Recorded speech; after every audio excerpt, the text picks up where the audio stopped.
buenas tardes tengan todos nuestros seguidores de Brecha y Brechando con Antonio Quevedo Susunaga.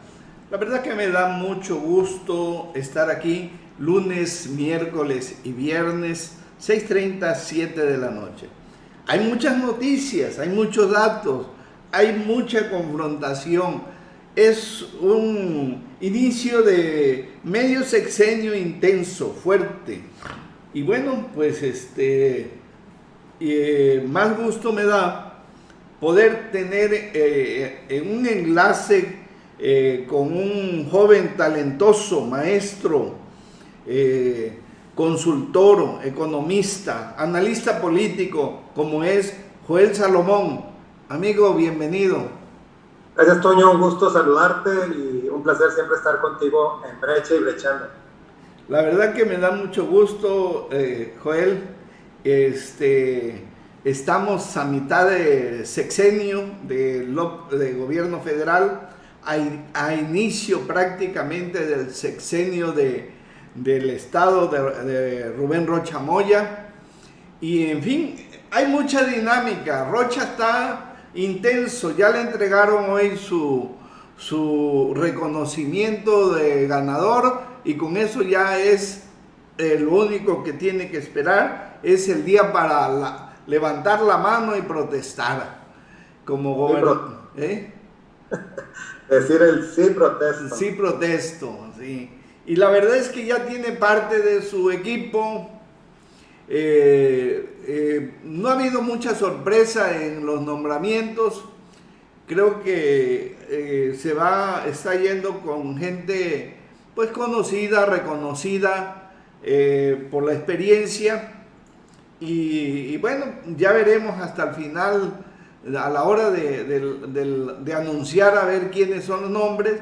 Va a ser muy interesante poder entrar a analizar cada uno de ellos.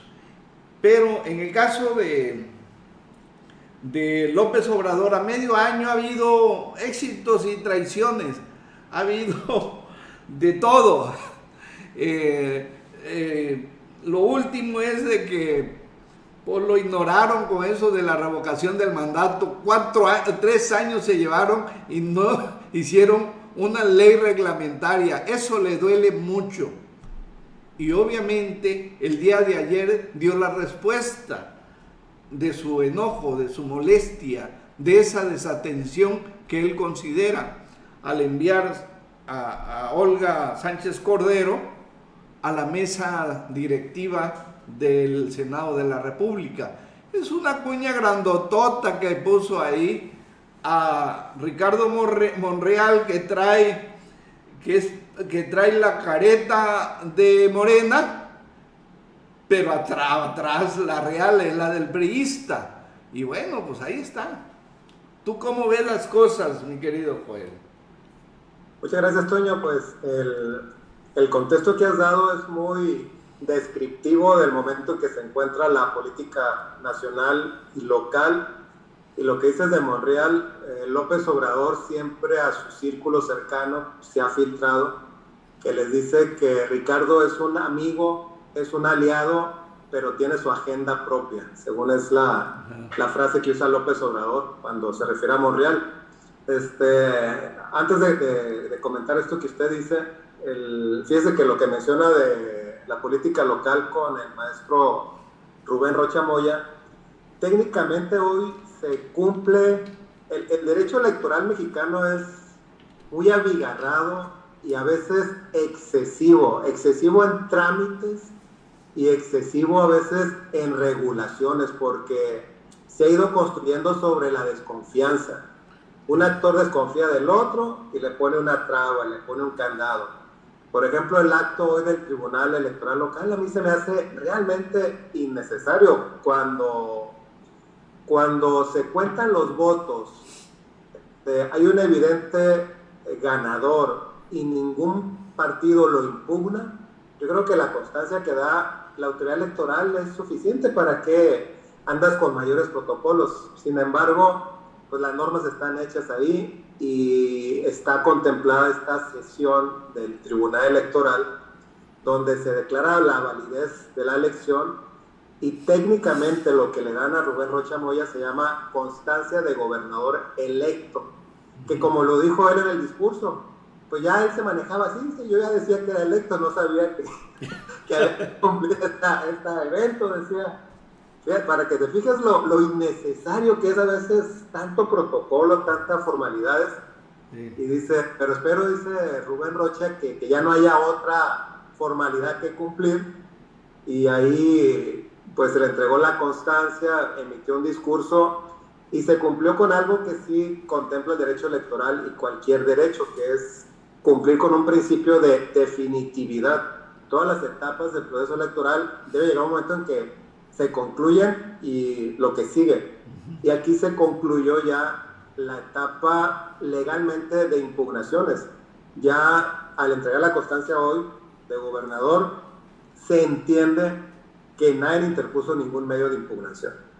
Y a partir del día de hoy, Rubén Rocha Moya ya puede decir irrefutablemente, es el gobernador electo y lo único que le espera protocolariamente es rendir protesta el 1 de noviembre como gobernador constitucional. Pues ya estamos muy cerquita prácticamente a un mes, ¿verdad? Así es, y se manejan muchos nombres. Fíjate que me llama la atención que Rubén Rocha, un poco yo creo respondiendo al ambiente que existe de muchas expectativas, de supuestas ratificaciones, etcétera, trae un discurso muy cortante en que va a ser un gobierno de Morena y paz. Ajá. Porque ha habido el rumor de que se pudieran colar priistas al gabinete, pudieran ratificar personas, pudieran regresar de otros sexenios priistas anteriores. Y creo que Rubén Rocha Moya, como un político pues muy jugado y muy curtido, para cortar de tajo esos rumores y darle certeza a la gente que lo ha acompañado y al partido que le ha dado cobijo después de 1998, cuando estuvo en las leyes electorales, pues ha dicho que la gente que lo apoyó y lo acompañó va a ser la que estará con él en el gobierno estatal. Y además hoy dijo que está sorprendido de la cantidad de cargos y espacios que tiene el organigrama estatal. Entonces yo creo que pues, le está dedicando tiempo a ver perfiles y a ver quién lo va a acompañar, porque el equipo es muy importante, Toño. Sí, muy importante. Yo lo veo, hay deportes de equipo que son muy representativos de esto que vislumbra Rocha, que es, por ejemplo, el ciclismo. En las carreras ciclistas, cada equipo trae 8 compañeros. Ajá. Y de esos 8, 7 son gregarios, que lo que hacen es apoyar para que a través del líder el equipo logre los objetivos. Ajá. Entonces, buenos gregarios, buenos compañeros que hagan avanzar el proyecto, no se logran los números que buscas, y los números tienen que ver con las promesas de campaña, y las promesas de campaña son las necesidades de la gente. Fíjate que tiene mucha razón. La verdad es que a mí me emociona mucho ver los maratones olímpicos y demás. Y yo veo, por ejemplo, que los kenianos, que todos esos morenos que corren, tienen un sistema tan extraordinario que yo ya entendí la estrategia nomás de verlos. Generalmente, al arrancar, se busca plantar a uno de ellos adelante para ir dirigiendo. Y ahí van. Él es el que va a normar el paso de todo el conjunto, ¿no? Y si, por ejemplo, se le pone a un lado un alemán o un gringo, sube tantito y lo vuelve a bajar otra vez, ¿no? Y sube tantito y ahí lo lleva. Lo van jugando con esa estrategia. Pero ya cuando falta muy poquito para llegar a la meta, suben los que van atrás y que son más rápidos que el que va encabezando. Seguramente el que va encabezando tiene una gran capacidad de resistencia, entonces puede marcar el paso perfectamente bien. Pero los que traen atrás traen un sprint. Entonces, a veces el que venía hasta atrás de ellos se empareja y en los últimos 20 o 30 metros les saca la ventaja a los competidores. Esa estrategia está marcada. Creo que en política también hay algo parecido de eso, ¿no? Sí, cómo no, vas buscando el momento exacto para presentar la estrategia, ¿no? Sí. Y ganar en el momento que se ocupa. Fíjate que ahorita que mencionas eso, el maratón de Tokio estuvo buenísimo, ¿eh? Yo lo recomiendo a quien nos escucha o que nos ve, porque hay un fenómeno ahí. Hay un corredor, creo que es keniata, se apellida Kipchoge, y él hace unos 2 años logró bajar el tiempo del maratón de las 2 horas. El récord mundial del maratón, que son como 2 horas 6, me parece. Ajá. Y él corrió abajo de las 2 horas. Se hizo toda una estructura, lo patrocinó la marca Ineos, que patrocina muchos deportes, y llevando apoyos le llaman gacelas, quien te va abriendo paso. Iba un auto adelante de él cronometrado, con una velocidad para que si seguía el carro, iba a llegar exactamente 10 segundos antes de los 2 metros, de las 2 horas. Y lo logró. Fue un evento que se transmitió a todo el mundo por redes sociales. Bueno, este señor Kipchoge ha ganado, de los últimos 13 maratones que ha corrido, ha ganado 11. Fíjate, para que un maratonista gane una prueba de maratón es algo súper complicado. Él casi tiene un porcentaje de bateo del 90%, y en las Olimpiadas ahora en Tokio, ¿no?, dio una cátedra tremenda, al grado de que corrió el maratón en 2 horas 8 minutos. Pero lo más sorprendente es que la segunda mitad la corrió más rápido. Fíjate, nada más. La primera mitad del maratón la hizo en 2:05 y la segunda mitad la hizo en 2:03. Nada más. Perdón. Oye, esto es increíble. Oye, Joel, esto es maravilloso ver eso. Esas estrategias se pueden aplicar. Fíjate que te voy a decir algo. Cuando por primera vez yo entrevisté a Héctor Melesio Cuen Ojeda, era Gomer Monarres el rector. Tenía 3 meses de haber llegado Gomer Monarres. Héctor Melesio era el director de bienes inventario. Y después de un curso que me tocó darles ahí en la torre académica, me invitó él a desayunar y me dijo: oye, quiero platicar contigo para platicarte cuáles son mis planes. Bueno, fuimos a desayunar junto con un gran amigo, tanto de él como mío, que es Octavio Lara Salazar. Entonces,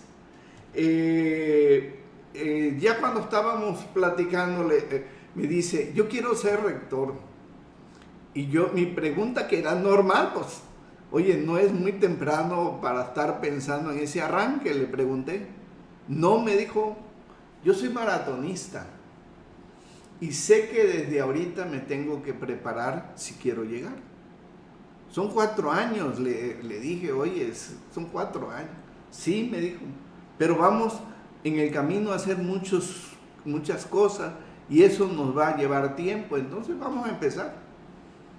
Y empezó efectivamente, y obviamente que llegó con todo. Digo, para poner esos ejemplos de los maratones que estamos hablando, tanto de ciclistas como de corredores, a la política, como bien lo dices, ¿no? Entonces yo creo que Rocha va a tener que tener esas gacelas para que le abran camino. Además, el deporte, para mí, Toño, es el ejemplo máximo y más descriptivo de la meritocracia. Porque el que triunfa en un deporte, ahí no hay recomendados, ahí no hay atajos, ahí gana el que tiene más cualidades. Bueno, el único que rompió los atajos fue Roberto Madrazo. Oye, un priista que rompió en Alemania los récords, agarró un atajo y llegó primero y llegó fresquecito. Pero violó la norma y lo sancionaron. Sí, lo sancionaron y le prohibieron para siempre volver a competir en un maratón. Sí, sí, y además lo exhibieron. Así es. Esto está muy interesante porque en este maratón de Andrés Manuel López Obrador lleva su equipo de kenianos al frente, van todos al frente. Se da el Hay varios corredores ahorita. Hay varios corredores, fíjate. Para empezar, lo más visible es Marcelo Ebrard y Claudia. Pero está Monreal, está, que no es de su equipo, pero que trae agenda también. Como bien lo dices, trae agenda propia. Pero está, por ejemplo, la sinaloense, Cloutier, Tatiana Cloutier, que en un momento dado puede ser cierre, pero también ya llegó otro corredor, el ahora secretario de Gobernación. Ojo, no lo pierdas de vista. Ese debe ser el hombre de más hechura de López Obrador. Que tengo entendido fue su concuño, ¿no? Sus esposas, la primera de López Obrador era hermana de la esposa de Adán Augusto. Ah, no sé eso, esa historia no la sé. Está Rocío Beltrán, perdón. Ahora, yo no le veo mucho, se ve medio adormilado, pero a lo mejor de los mancitos te tienes que cuidar más, ¿no? Sí, sí, no, pues es un compañero de López Obrador no sé si de la infancia, pero de la juventud sí, además de que el papá de Adán Augusto López, en las biografías que yo le di a López Obrador, era un notario público de Tabasco y era el notario público que pro bono todo le ayudaba a López Obrador, lo impulsaba. Creo que las asambleas constitutivas del PRD en Tabasco, que organizó López Obrador, fueron de manera gratuita aportaciones del notario. Ahora se las están pagando al hijo. Oye, está muy interesante. Te digo que en Secretario de Gobernación de bajo perfil. De bajo perfil. De bajo perfil. No tiene cargo público federal anterior. Digamos que es un equipo, viene del equipo tabasqueño local. Y si tú ves las declaraciones, incluso la actitud, no ves tú ni siquiera protagonismo. Yo recuerdo secretarios de Gobernación recuerdo a Gómez Montt con Felipe Calderón, pues que no estaban en la sucesión presidencial, pero son unos abogados litigantes súper elocuentes, articulados, conocedores de la ley, y veo a Dan Augusto y se me hace que es un operador súper discreto en el mejor de los casos. Sí, alguien comentaba el día de ayer que es una gente muy amiga, Mau Rodríguez, que es muy amigo de López Obrador y comentaba él, son tabasqueños ellos, de que lo que no hizo Olga, la senadora, lo va a hacer este hombre, que este hombre va a hacer lo que el presidente le diga, pero además es un operador eficiente, dijo, y cuidado, porque así como sabe trabajar limpio, también sabe cuidarse de los malos. Y bueno, eso me llamó mucho la atención, porque siendo un secretario de Gobernación, pues tienes que estar preparado para lo bueno y lo malo. Yo tengo en mi mente un super secretario de Gobernación que yo siempre admiré, don Jesús Reyes Heroles.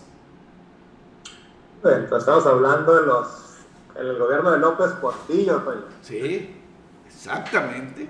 Estás hablando del último ideólogo del PRI. El último ideólogo. Un señorón veracruzano, nacido en Ciudad Alemán, Veracruz. La verdad es que él tuvo un alumno también veracruzano que está en la política, que es Dante Delgado Ranauro. Pero era un gran operador porque era muy respetado por las distintas fuerzas políticas, porque además era un hombre que tenía una obra académica muy acreditada. De hecho, son 3 tomos, creo, del liberalismo mexicano, y eso le daba cierta respetabilidad que congregaba a las fuerzas opositoras a sentarse con él. Así es. Era un intelectual, era un académico y era un político visionario. Sí, sí. Sí, de hecho, la legendaria reforma electoral del 77 ya queda en los libros de historia y en los análisis políticos como la reforma política de Reyes Heroles. Fíjate, no es la reforma política de López Portillo, sino de Reyes. Es muy interesante esto que comentas, porque bueno, a partir de ahí, la canasta o la silla quedó grande para muchos.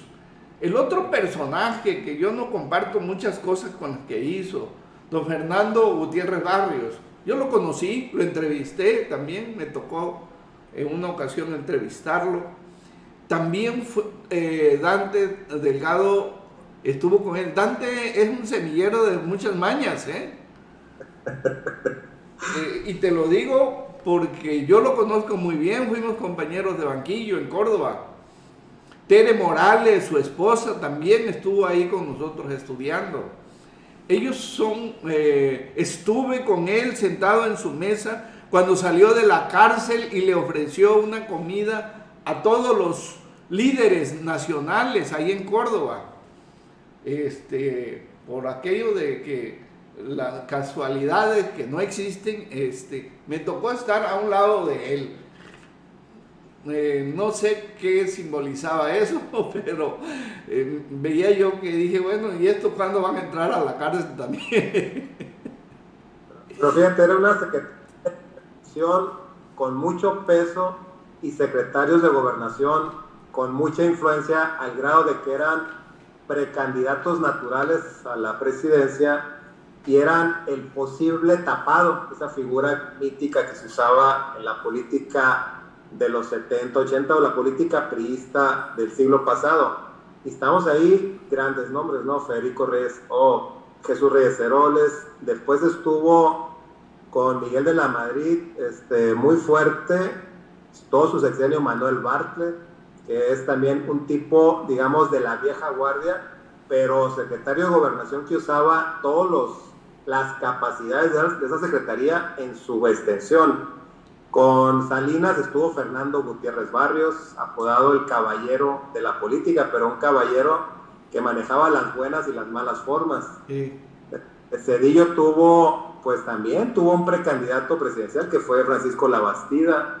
Con Fox también, o sea, Santiago Krill fue secretario de Gobernación y fue precandidato presidencial, y así sucesivamente. Yo creo que ahora con López Obrador, institucionalmente, Toño, pesa mucho menos la Secretaría de Gobernación, no es lo que era antes, al grado de que, por ejemplo, ya no tiene nada que ver con la Policía Federal, con las prisiones federales. El CISEN, ahora el Centro Nacional de Inteligencia, ya no depende de ellos, le quitaron protección civil.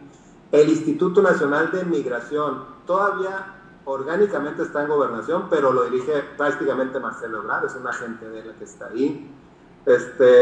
Le han quitado muchas instituciones y facultades y se las dieron a la Secretaría de Seguridad y Protección Ciudadana. Y, por ejemplo, la Policía Federal, hoy Guardia Nacional, pues entre la Secretaría y el Ejército la tienen controlada. Entonces, Olga Sánchez Cordero fue una secretaria de Gobernación con mucho menos capacidades que todos esos históricos secretarios que vos mencionabas. Es correcto, y debo decirte que aquí en Sinaloa nos tocó sentir la mano de Gutiérrez Barrios en una gira que hizo López Portillo. Yo estaba recién desempacado en Mazatlán para abrir Noroeste Mazatlán. saqué una nota de una declaración de un dirigente pesquero que decía que la Alianza para la Producción, que era el programa fundamental de López Portillo, era una farsa. Pues ese día nos llegaron los agentes de gobernación antes de que llegara el presidente, y bueno, nos metió ahí al periódico en un grave problema. También sentimos la mano de Fernando Gutiérrez Barrio cuando Antonio Toledo Corro se apoderó del periódico Noroeste Mazatlán. Entonces, pues hubo un problema muy serio ahí, a tal grado que el secretario de Gobernación directamente le habló a Toledo Corro para que no hiciera esos excesos. Le ordenó. Esas cosas no están muy difundidas, porque así en ese entonces, pues Silvino Silva así lo determinó, ¿no? Pero sin duda ahí sentimos la mano precisamente de Fernando Gutiérrez Barrio. La otra mano de Fernando Gutiérrez Barrio fue cuando el Maquis arrancó la campaña de candidato a la presidencia de la República, y hubo presencia muy significativa ahí en la casa de el Maquis Cloutier. Digo, para hablar de ese esquema tan poderoso que era Gobernación. Y fíjate, era tan poderoso que me estaba acordando ahorita que mencionas a Gutiérrez Barrios, que Salinas también tuvo otra figura cuando sale Gutiérrez Barrios de Gobernación. Lo sustituye Jorge Carpizo. Jorge Carpizo. Que fue un secretario de Gobernación que lo suyo, digamos, su interés no era la política, pero Salinas lo puso ahí para que en el año convulso que empezó el 93 con la muerte del cardenal Posadas Ocampo, después se ve en el complicadísimo inicio del año 94 con el ejército zapatista el 1 de enero, la muerte de Colosio, se ocupaba un secretario de Gobernación que convocara a las fuerzas políticas a una reforma electoral que le diera certidumbre y tuviera un árbitro electoral confiable y respetado. Poca gente se acuerda que en pleno proceso electoral se renovó el Consejo General del entonces IFE, y en el 94 inicios se nombró a un consejo de consejeros ciudadanos, se le llamó. Estaba Granados Chapa, Woldenberg, Santiago Krill, Juan Molinar, etc. Y eso fue posible gracias a un personaje como Carpizo, no de la política, pero sí muy respetado en el medio académico y en el medio de la oposición. Esos dos secretarios de Gobernación tuvo Salinas, y para tener una dimensión de la Secretaría de Gobernación que tuvo Olga Sánchez Cordero, con esas que hemos mencionado, solamente un área, fíjate, de Gobernación era la contraparte de la CIA en México, que era la Dirección Federal de Seguridad. Así es. Que se creó en 1947 a petición del gobierno de Estados Unidos, precisamente para, en el contexto de lo que se inició, se acabó la guerra, la Segunda Guerra Mundial, pero empezó la Guerra Fría entre los dos grandes bloques, el comunista y el capitalista, y el gobierno de Estados Unidos le pidió al gobierno mexicano una instancia bilateral con quien la CIA se coordinara, pues para velar que el comunismo no se extendiera en Latinoamérica. Y el gobierno creó la Dirección Federal de Seguridad, que iba más allá. Tú conoces muy bien las historias de esa dependencia, abarcaba todo, era como la CIA, pero junto con el FBI. Sí, tuvo un director muy famoso, quiero acordarme ahorita, Nazar Aro, que precisamente cuando mataron a un periodista muy importante del Noroeste, él vino a hacer las investigaciones y finalmente investigó al periodista, pero no a los que lo mataron. O sea, de esas cosas, ¿no? Pero bueno, esa era la Dirección Federal de Seguridad, y había sinaloenses allí, ¿eh? Había varios sinaloenses miembros de la CIA, bueno, la CIA mexicana. Uno de ellos, el güero, no sé qué, todavía creo que viven por allá por Los Cabos. Había como 3 o 4 sinaloenses que se distinguían mucho porque ellos ocuparon aquí cargos en las organizaciones policíacas y bueno, pues se sentían los reyes y señores porque venían de una estructura de esa naturaleza, ¿no? Así es. Y fíjate que a lo que estábamos ahorita comentando al inicio, Toño, de cómo el presidente de la República forma un equipo, y en el contexto del cambio de Olga Sánchez Cordero, pues fue una secretaria de Gobernación, pues digamos que le vistió mucho. Si ves el discurso del presidente López Obrador cuando presenta el cambio, lo que más presume López Obrador, entre otras cosas, es que nombró a la primera mujer secretaria de Gobernación. Así es. Pero más allá de eso, pues realmente la política interna, mucha la manejó y la sigue manejando el consejero jurídico Julio Scherer. Toda la relación, ella viene de ser ministra de la Corte, pero quien operaba ante el tribunal y ante la Corte siempre fue Julio Scherer. Ya hemos mencionado que las áreas de policía pues se trasladaron a la Secretaría de Seguridad y Protección Ciudadana, otras al Ejército. Todo lo de migración lo tiene Marcelo Ebrard. Entonces es una secretaria de más, Olga Sánchez Cordero, que Gobernación es una instancia muy política y tienes que dar cierto debate político, y ella es excesivamente diplomática. Esa es mi impresión. Yo creo que las decisiones, los pronunciamientos las luchas públicas más fuertecitas y enfáticas que le conozco son luchas que son bien vistas por la sociedad, que es el feminismo. Ella fue impulsora de una sentencia de la Corte que se llama Campo Algodonero, que es muy famosa, y que trata de sancionar los excesos físicos y el maltrato a la mujer. Esa es una sentencia de la Corte Interamericana de Derechos Humanos que Olga Sánchez Cordero la impulsó para que fuera norma constitucional en México.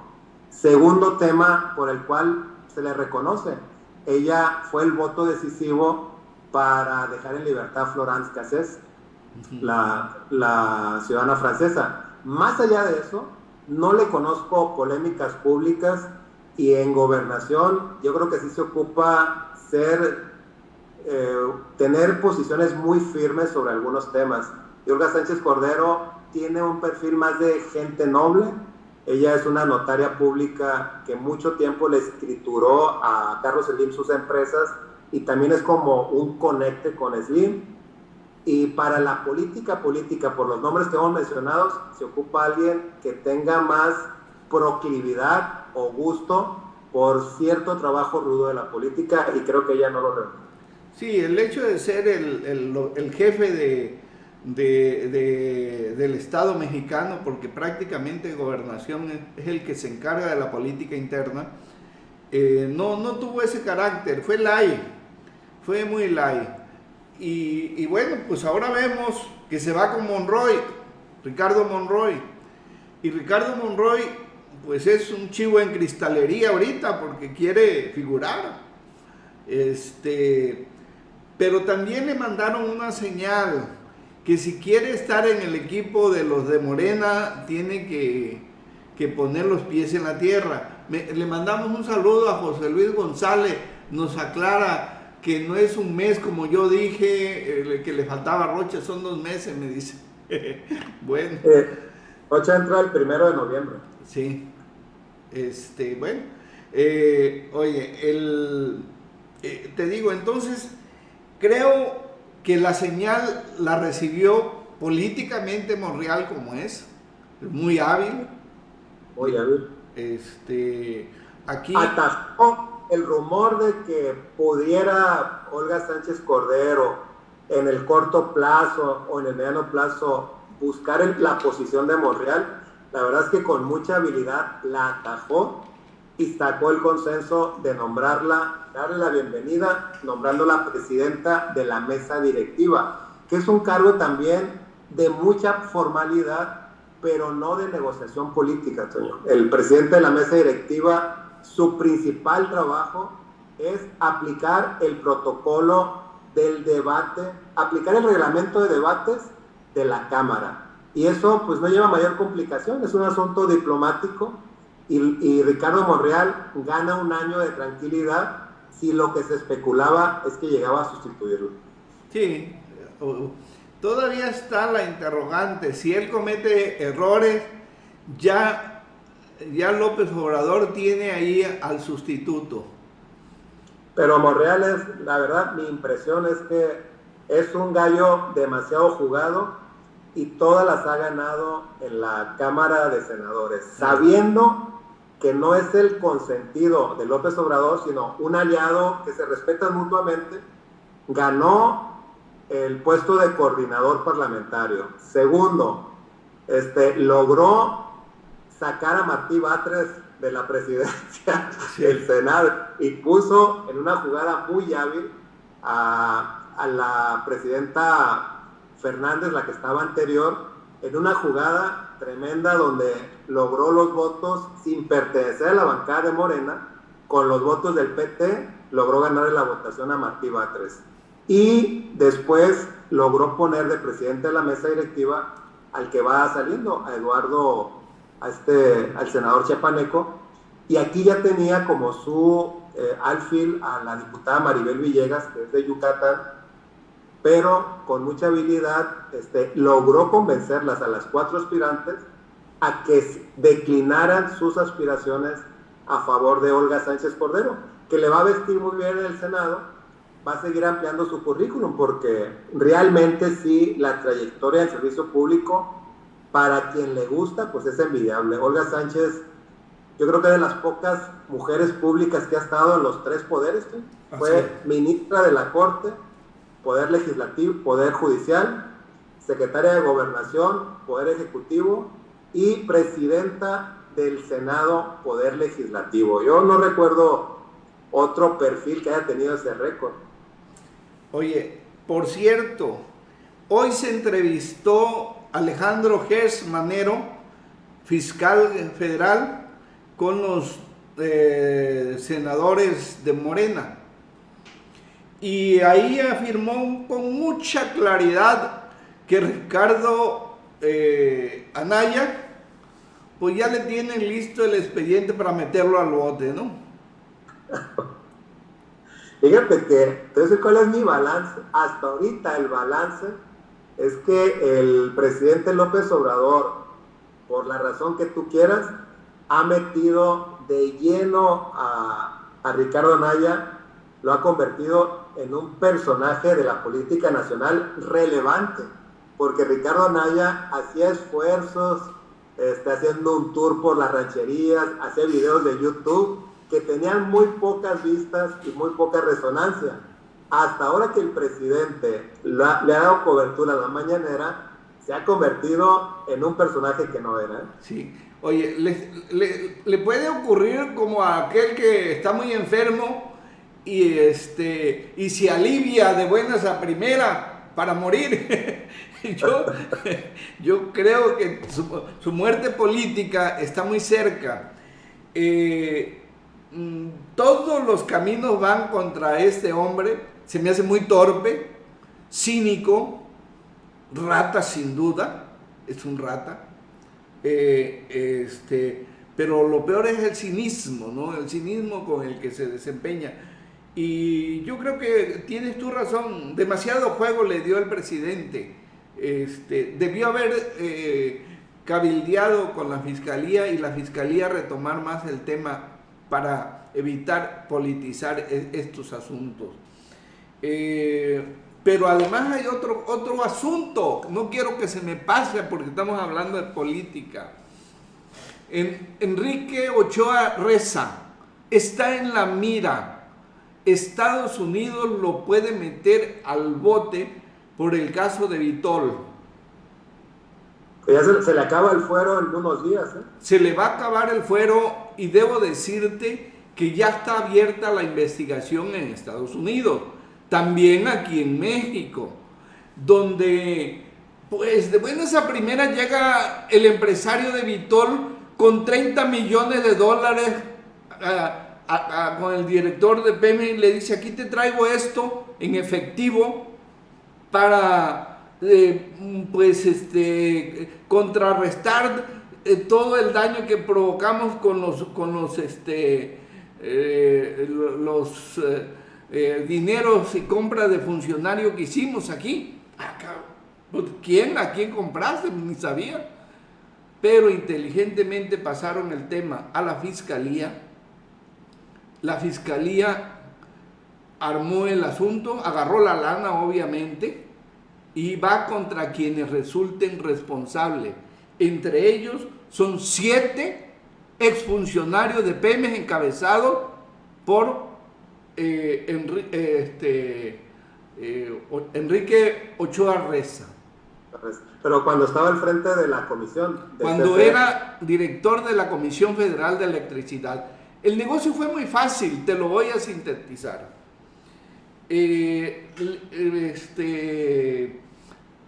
Pemex le daba el desecho del petróleo, ¿cómo se llama este producto? Para las plantas las termoeléctricas.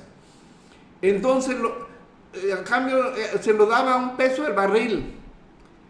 Pero Vitol le dijo: yo te voy a vender ese mismo producto ecológico a $7 el barril. Pues entonces se fueron para allá. Pero ese era el precio, pero por abajo había un lanón que corría para ellos. Y bueno, pues ahora nunca se imaginaron que iba a llegar Andrés Manuel López Obrador y ahora tienen el agua aquí hasta la nariz, ya están resollando grueso. ¿Por qué? Porque ya se enredaron y esos 30 millones de dólares de Vitol que regresó a México no pagan ni una tercera parte de lo que se llevaron. Sí, no, son las dos grandes empresas mexicanas, Pemex y CFE, que había muchos políticos que preferían estar al frente de esas paraestatales a ser secretarios de Estado, y ojalá la Fiscalía con Alejandro Hertz hagan un buen expediente, Toño, porque a veces México operamos distinto a otras fiscalías de otros países, como en Estados Unidos, que primero arman un expediente muy sólido y ya que están todos los elementos, judicializan la carpeta. Aquí al revés, aquí a veces se avientan contra el funcionario sin tener todo bien cuadrado y con artilugios, con expedientes mal integrados, logran salir libres. Ojalá, si existen pruebas de eso, pues que se actúe y que la gente que ha robado de la cosa pública que pague, Toño, porque el principal incentivo a continuar la corrupción es la impunidad. Si la gente sigue robando y sigue estando libre, como el mismo Emilio Lozoya, riéndose de los mexicanos que a pesar de que han robado siguen con una vida de lujos, esa es el incentivo para que los que vienen atrás lo sigan haciendo. Yo les recomiendo a todos los que nos están escuchando que lean mañana la columna Brecha. Hay en este sexenio 338 funcionarios investigados, 5 de ellos son de Sinaloa. Y digo, ahí les dejo el dato, nomás para que la busquen mañana. No vas a dejar dormir a varios. Está documentadas esas investigaciones que hace la Fiscalía, también la Unidad de Inteligencia Financiera, y son 5 los funcionarios en Sinaloa. El número es mayor en Tamaulipas, son 17. En Jalisco creo que son 16. estatales, o sea, en el estado. Pero el número mayor está en el Distrito Federal, 221. Sí, los grandes presupuestos estatales son el Distrito Federal y el Estado de México, en nuestro país. Ahí se está investigando y ya tienen allá 221 funcionarios. No es fácil eso. Sí. Bueno, Joel, pues la verdad que me encanta establecer estos diálogos contigo porque pues tienes mucha información, estás muy actualizado y eres pues un excelente analista político y sobre todo empresario, encuestador, ¿no? Sigues con tu empresa. Sí, claro, hacemos análisis de opinión publicada y dependiendo de los temas que anden, bueno, popularidad, reconocimiento de los actores públicos, y nos estamos apoyando últimamente explorando a través de las plataformas digitales. Facebook es la más extendida, haciendo metodologías para, en la medida de lo posible, hacer encuestas o sondeos representativos, que ese tipo de plataformas es una obviedad, pero hay que decirlo, llegaron para quedarse y los instrumentos tradicionales deben adaptarse a estos nuevos recursos que tenemos, como son las redes sociales. Todo el mundo está en ellas, y van a continuar las nuevas generaciones. Estaba viendo, Toño, el último dato del mercado de teléfonos celulares en México, lo dio a conocer el INEGI hace unos días. Hay 118 millones de líneas de teléfonos celulares. Prácticamente todos los mexicanos, yo creo que los mexicanos mayores de 12 años tienen un teléfono celular. Y estoy seguro que los que no están en redes sociales muy pronto lo estarán, porque curiosamente son la población adulta. La población nueva, los jóvenes que tienen un teléfono celular, automáticamente están en redes sociales. Y eso es una ventana para ir sondeando el humor público a través de sus recursos. Y en eso andamos. Pues, Joel, yo te felicito que te mantengas en esa línea como consultor, como economista, como empresario, encuestador, y bueno, pues que me dé la oportunidad de seguirte molestando. No, un gusto estar con usted y hacer una revisión de la cosa pública y aportarle a la gente que nos escucha, pues, elementos, digamos, históricos o de juicio moldeados por la experiencia sobre lo que está pasando en México. Así es. Pues, Joel, muchísimas gracias y la verdad es que te deseo un buen fin de semana. Cuídate, porque el contagio del virus sigue muy fuerte.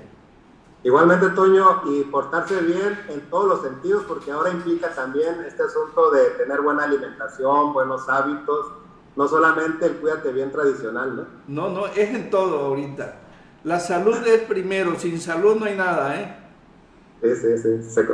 Ya quisieran, fíjate, decía el dueño de Apple, Steve Jobs, un hombre de como de 56 años, falleció en ese momento el más rico del mundo, y decía Steve Jobs en sus últimos días: no hay dinero que te alcance para que alguien se enferme por ti. No hay dinero. No, la verdad es que también recuerdo que en una entrevista que él daría todo lo que tendría por la salud. O sea, esa frase hecha de que la salud es primero, se escucha muy fácil, pero solamente cuando uno está enfermo, Toño, la valoras en toda la extensión, ¿no? Así es.